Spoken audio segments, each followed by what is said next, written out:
Fiddle was first introduced to our people a couple hundred years ago, originally by French fur trappers.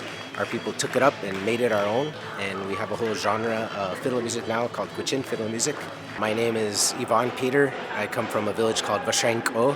In English, they call it Arctic Village. It's part of the Gwich'in Nation. Those of you who are standing out there, please come in and grab a seat. The Gwich'in fiddle dances are something that we dance during holidays, during celebrations, during big native gatherings like AFN Week. There'll be fiddle dances happening here at the Morris Thompson Cultural Center in Fairbanks, and it's a part of our culture and our identity, and it's just a fun way to come together and celebrate with each other in a healthy way.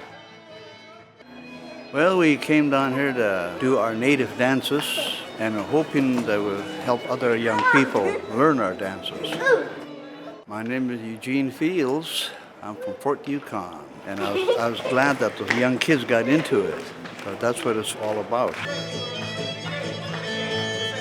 Today we taught a few different types of dances. Always with young people, we like to teach some of the funner dances for young people to dance. Examples of that are chancellor, which is the duck dance. You do repetitions of 3, and you're basically mimicking young ducklings following and chasing each other in the water.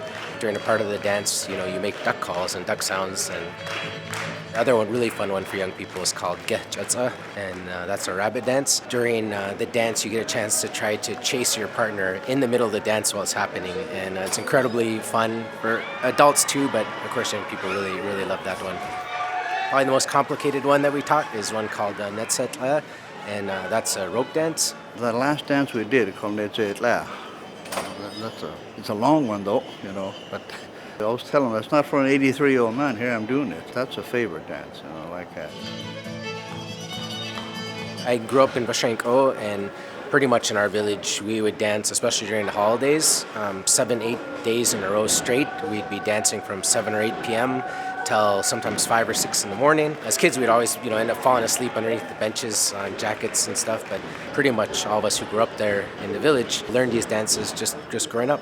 It's just a part of what you did. You just learned it when there's little kids back home in Fort Yukon. They dance all night long. Wake up in the morning and they're still dancing. It's a part of our culture. It's been with us now for a couple hundred years. It's a way for us to come together and celebrate, to enjoy food. It's a really great time for our elder. And even though when we're learning, you're making mistakes, but everyone enjoys in the silliness of it and in the humor of it.